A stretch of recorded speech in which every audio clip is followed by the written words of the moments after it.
itong si Attorney Harry Roque ngayon, no?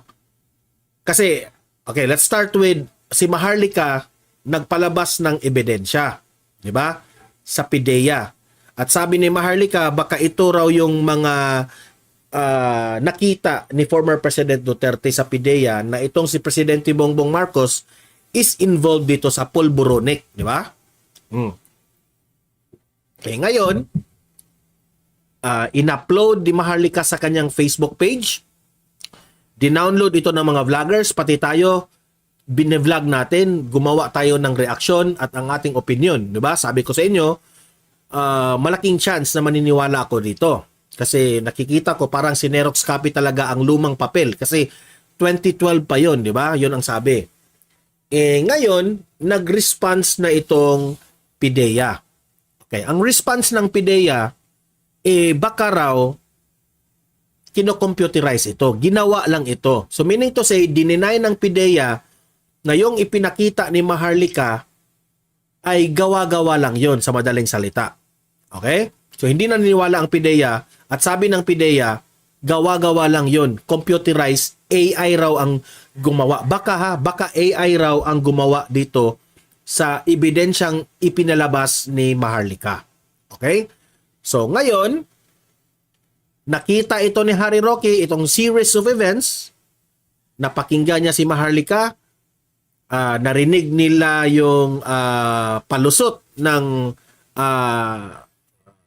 or denial ng PIDEA. Sige, sabihin na natin hindi palusot. Denial ng PIDEA kasi hindi pa naman proven na totoo yung ebidensya o hindi. Sige, let's respect that.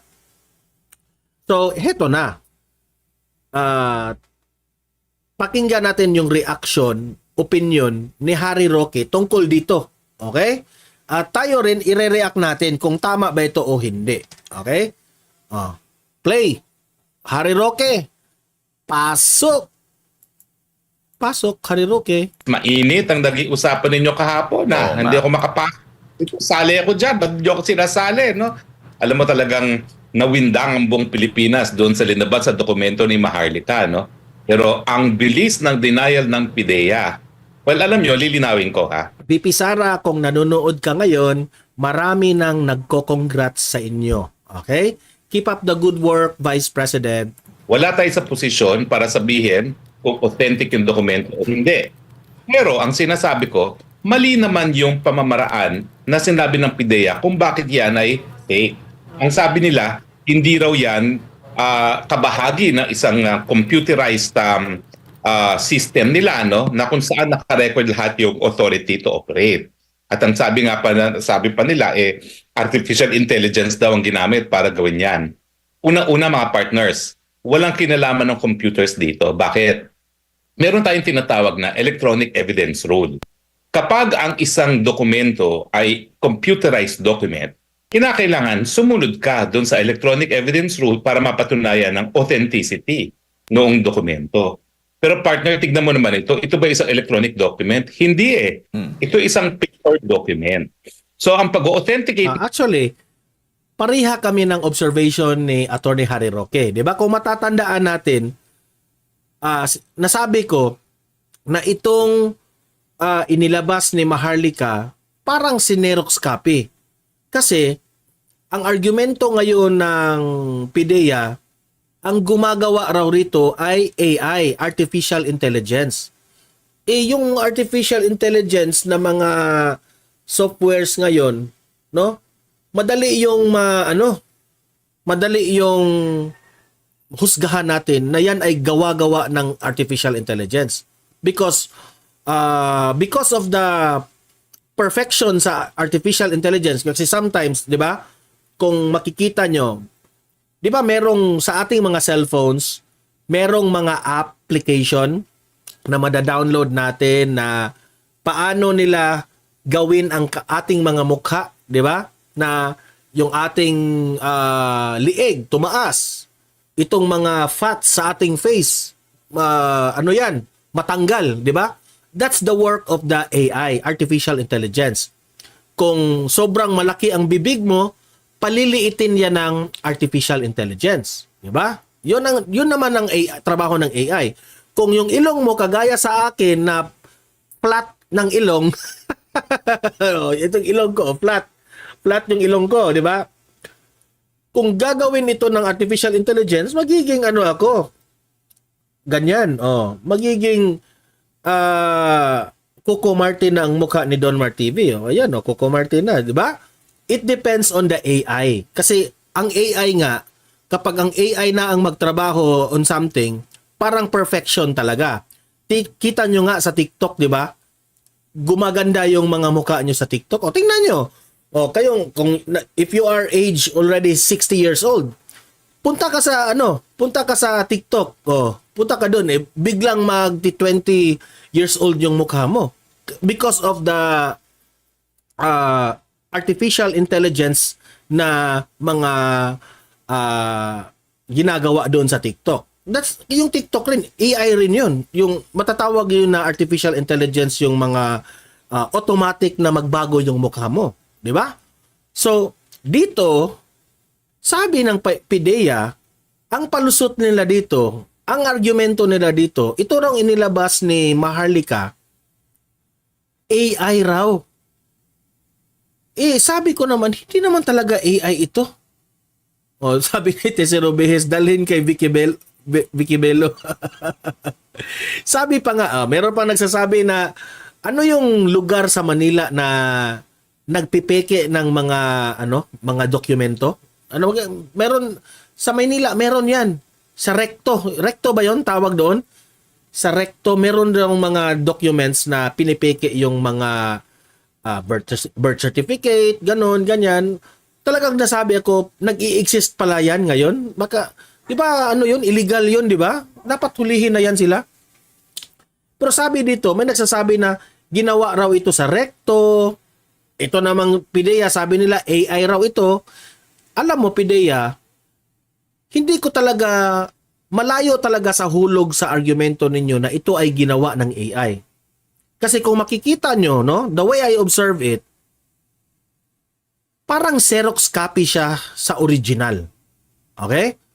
O, kasi in-enlarge ko pa sa vlog ko, 'di ba? Kung if you will try to review my vlog, in-enlarge ko itong Xerox copy na ito kay Maharlika. Isabi ko, 'di ba? Ma-observe natin 'yan kung magpa-Xerox tayo ng lumang papel, lumang dokumento, pati yung mga dots, mga parang mga anong tawag doon? Yung mga dumi-dumi ng papel, masasali yun, no? Ma-include yun sa pag-Xerox. So kaya, sabi ko sa sarili ko, malaking tsansa ito na sinerox ito ng original copy. Okay? Binigyan lang si Maharlika ng baka ito pa rin. Kung hindi man ito sinerox, kasi si Maharlika naman is nando naman sa labas ng bansa natin ngayon, baka ito ay pinicturan, di ba? Pinicturan ito ng cellphone, tapos iniprint ni Maharlika doon sa kung saan man siya ngayon. Nagprint siya. Oh, nagpicture siguro ito, pinicturan. Tapos ipinint ni Maharlika, tapos ito na yung resulta. So, malayo sa hulog sa explanation ng PIDEA na ito ay gawa-gawa ng artificial intelligence. Okay?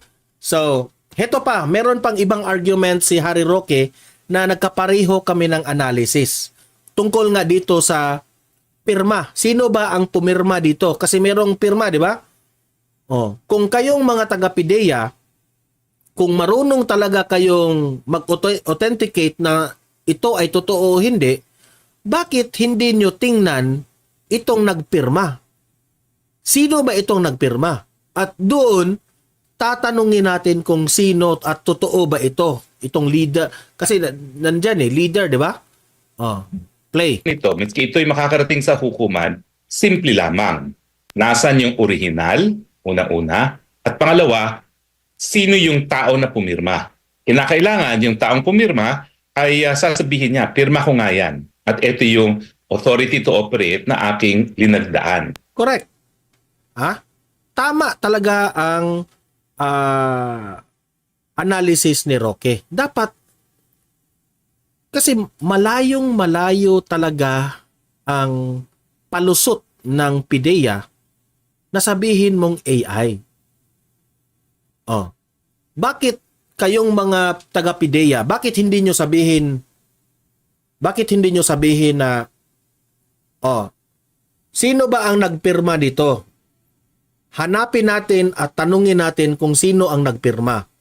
At doon, atin siyang tanungin kung talagang nangyari ito noong March 12, 2012. Okay? Tatanungin.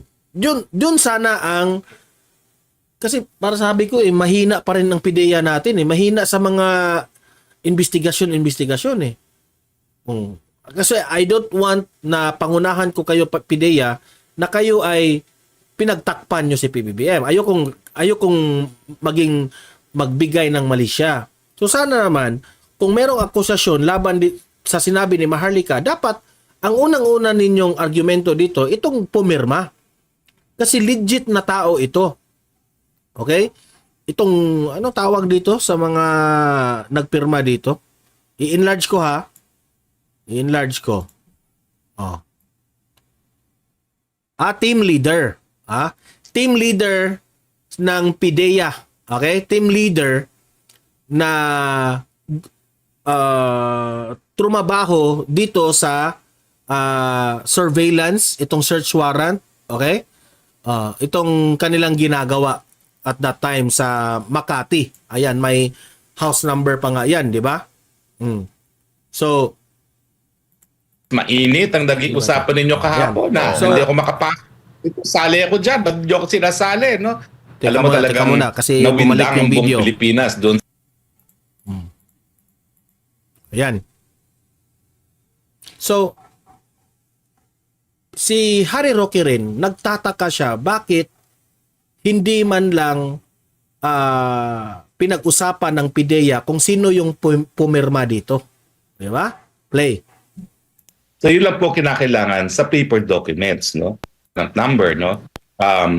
So hindi ko maintindihan kung ano yung importansya ng control number kasi nga sa rules of court, kapag dokumento pinag-uusapan, kinakailangan ipresenta lang ang original at ipresenta yung tao na pumirma para i-identify niya na pirma ko nga yan. So yun lang po kinakailangan sa paper documents, no? So ang sa akin naman is napaka-defensive naman PIDEA. Ulang-una, sila ba yung mga nakaposisyon sa PIDEA nung panahon? Di umano itong dokumentong to ay ginawa. 2012, kung hindi ako nagkakamali itong dokumentong ito, no? So ang dapat mga nagsasalita, yung mga nakaposisyon sa PIDEA nung 2012. Napakatagal na panahon na rin yan, no? Mahigit 10 taon na yan, 12 taon nang nakakalipas, no? At hindi natin alam, baka namang wala namang kamuwang-muwang yung mga PIDEA na nagsasalita ngayon, no? Kung ikukumpira mo doon sa mga PIDEA na baka itong mga PIDEA ngayon ang nagsasalita rin, no? Hindi natin alam. Baka hindi na ito yung mga tauhan ng 2012. Kasi how many administration already na dumaan. So baka diyan sa PIDEA na yan, na branch na yan, baka iba na yung nag-handle, di ba? So in fairness naman sa PIDEA, baka itong mga nagsasalita ngayon ng mga PIDEA, baka wala silang alam talaga dito. Okay? So dapat tanungin diyan sino ang nag-handle dito sa time ng 2012 March 12. Okay? 12 years nga, Ma'am Tessie Robejes. Sino ang director dyan? Sino yung namumuno dyan sa PIDEA at that time? Yan ang tatanungin dyan. Kung legit ba ito o hindi. Di ba? Sila ang makapagsabi niyan. roon talaga sa katungkulan nila noong 2012. Pero alam nyo, nagtutugma ito sa sinabi ni dating Presidente Rodrigo Roa Duterte. Ang sabi niya, nung siya ay mayor, 2012, mayor naman si Presidente. Pinakitaan siya ng ebidensya. Ibig sabihin, dokumento ito. Na nagpapakita na yun nga po, na gumagamit ng pinagbabawal na droga. Ito naman po, ay talagang, kumbaga, operation para hulihin on the act. Naudlot nga lang. Bagamat tinago ni Maharlika yung pirma ng tao, tama lang yun ha. Kasi alam nyo, yung taong yun ngayon ang magpapatunay sa authenticity ng dokumentong ito. Abay kung nais itago ang katotohanan, Ang gagawin na lang dyan, gugurgurin siya. Alam mo, napakagaling. Kasi ito yung aking na-analyze, guys. Kung iisipin mo, nangyari ito ng 2012. Okay? Sino ba ang presidente natin sa 2012? Siyempre, si Presidente Pinoy, di ba? Kung ating i-analyze, itong time na ito, ang mga Marcos, wala na sa hulog sila sa politika dito. Di ba? At this time, ang pinaniwalaan ng taong bayan mga dilawan talaga, itong mga Aquino. Oh. Mabango ang pangalan sa 2012, mabango yung pangalan ng mga Aquino at this time, 2012. Pero yung mga Marcos dito, wala talaga. Lagi itong binabatikos, pero hindi na ganyan kalakas ang pangalan ng Marcos ng 2012. Diba? So meaning to say, at this time, si Presidente Pinoy hindi na masyadong nag-alala sa mga Marcoses. Kasi alam ni Aquino, President Pinoy, na sirang-sira na talaga ang pangalan ng mga Marcoses at this time. Sa 2012, pinag-usapan natin 2012. Wala na. Mabango ang pangalan ng mga Aquino at this time. So, noong pumutok siguro ito kung ito man ay totoo, noong natuklasan na ng PIDEA na gumagamit, ganon, ganyan, syempre, matatawag pa rin natin na ang mga Marcoses, kapag, if you will try to analyze, mabigat pa rin yung pangalang Marcos at this time. Mabigat sa mga, when you say, sa politika. Mabigat pa rin. I don't know kung sa 2012, ano ang posisyon ni Marcos dito. Diba? Governor ba siya dito at that time? 2012. Ano ang posisyon ni Marcos dito? Di natin alam. Pero, kung totoo man ito baka lang analysis lang ito, baka pinalusot ito ng PIDEA kasi government official ang nahuli nila. Okay? Pwede rin yun na mangyari. Pero hindi natin alam kung totoo yan o hindi. Pero pinalampas lang ito siguro ni President Pinoy. Siguro na alam nito ni Pinoy at that time. Hindi natin alam pero ito lang ay analysis. Haka-haka lang natin ito na posible ito. Posible ganito ang nangyari. Alam ito ni Pinoy, pero hindi na lang ito, binabaliwala na lang ito ni Pinoy kasi alam naman niya na hindi naman talaga hindi na siya takot na kalabanin ang mga Marcos kasi sira na nga yung pangalan nila. Di ba? Kung hindi man umabot kay Pinoy ang balitang ito noong 2012, yan ang tanong natin sa PIDEA. Bakit hindi ito umabot? Okay?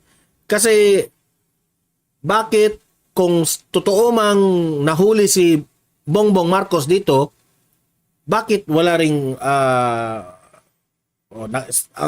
nakapagpiansya ba siya dito? O may smug shots ba sa kanya? Okay? So, bakit ito tinatago? Bakit alam ni former President Duterte na mayor siya at this time?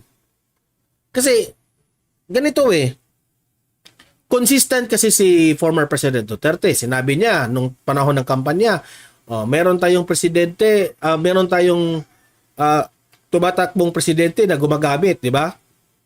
Tapos, ito, lumabas na itong kamaharlika. So, naging tama, consistent, PIDEA. Sabi rin ni Duterte during sa prayer rally, PIDEA rin yun. Ngayon, nakatukma na, di ba? So, ngayon, na ito na ang nangyari, bakit mas alam pa ni former President Duterte na mayor siya doon sa Davao, tapos si Pinoy hindi niya alam ito. Okay? So meaning, the way I analyze, meron ring chance na tinatago ito ng PIDEA. Okay? tinatago. Kung ito man ay totoo. Na nangyari in 2012. O, di natin alam, ha? Baka alam ito ni Pinoy, pero tumiklop lang ang bibig ni Pinoy. Kasi meron talaga makapagsasabi nito.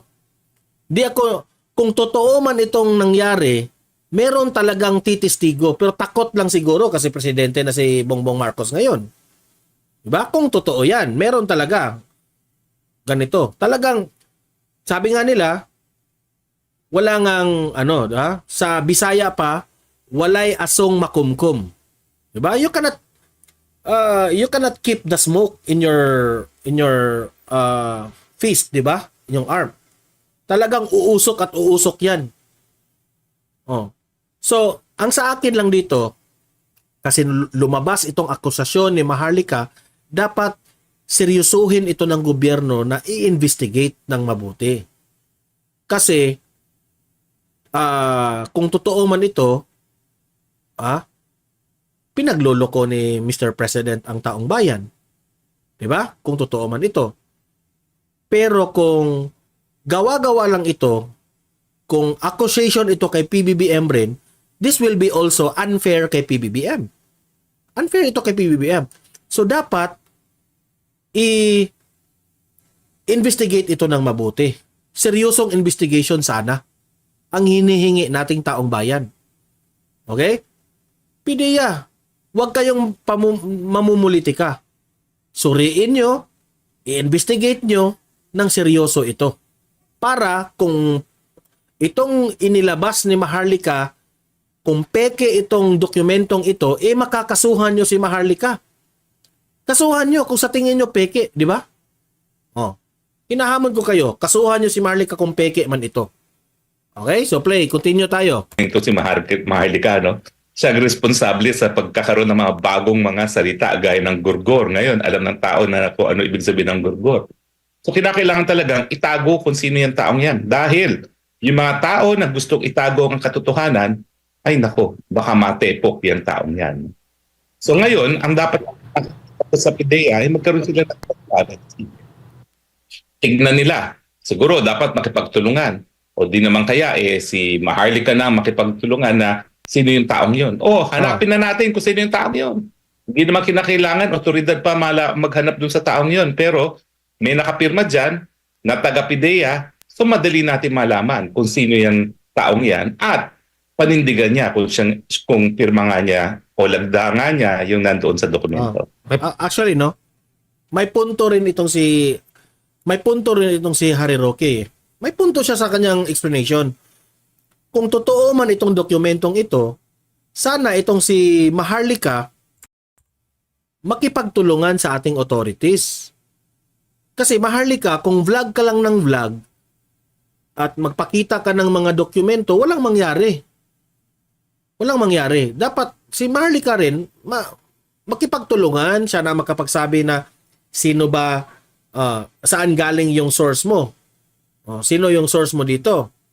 Tapos, sino yung pumirma? Diba? Kasi malalaman yan kung saan galing dito, itong dokumentong ito, nakuha ko dito, ganon, ganyan. Kasi pati nga si former President Duterte, nakita rin yun. So sasabihin natin, sino ang nag-handle at that time. At talagang matutuklasan yan. Kasi kung hindi yun gagawin ni Maharlika, wala. Sasabihin pa rin nila na itong dokumento, peke itong dokumentong ito. Diba? Pero I know for sure na mahirap rin ang kalagayan ni Maharlika. Diba? Hindi yan ganyan kadali na makipagtulungan si Maharlika sa authorities. Yan na-realize ko rin yan. Kasi presidente nga si PBBM ngayon. Diba? Pero ang sa akin rin naman, dapat ito rin si PBBM ay dapat magsalita na tungkol dito because this is a serious accusation. Okay? Ang taong bayan, atat na ang taong bayan, malaman kung totoo ba ito o hindi. At dyan sa pulburonic video na yan, tama rin yung sinabi ni Banat Bay, nung nakita ko ang kanyang programa sa SMNI, bakit nyo bakit matagal pa yun yung ipakita yung video? What's the purpose? Kung talagang merong video, ilabas nyo na ang video. Kasi ang taong bayan naghihintay, gutom na ang taong bayan. Kailangan na natin ng pagbabago na tunay. Di ba? Bakit hinayaan pa natin, kung totoo man yung video na yan, bakit hinayaan pa natin na magtagal si PBBM kung meron naman talaga siyang kasalanang ginagawa sa taong bayan? Di ba? Ibig sabihin, baka wala pa ang video kasi baka siguro hindi totoo yung video na yan. Oh. So, kasi dito sa ating vlog sa Donmar TV, dalawa lang yan. Posibleng totoo, posibleng hindi totoo. Sa ngayon na walang ebidensyang maipakita dyan sa pulboronic video na yan, so hindi ako maniniwala. Sabi ko sa inyo, maniniwala lang ako kung merong ebidensya. Ngayon, nagpakita na si Maharlika ng ebidensya doon sa sinabi ni former President Duterte. Kaya sabi ko sa inyo, malaki ang chance na naniniwala ako dito. Okay?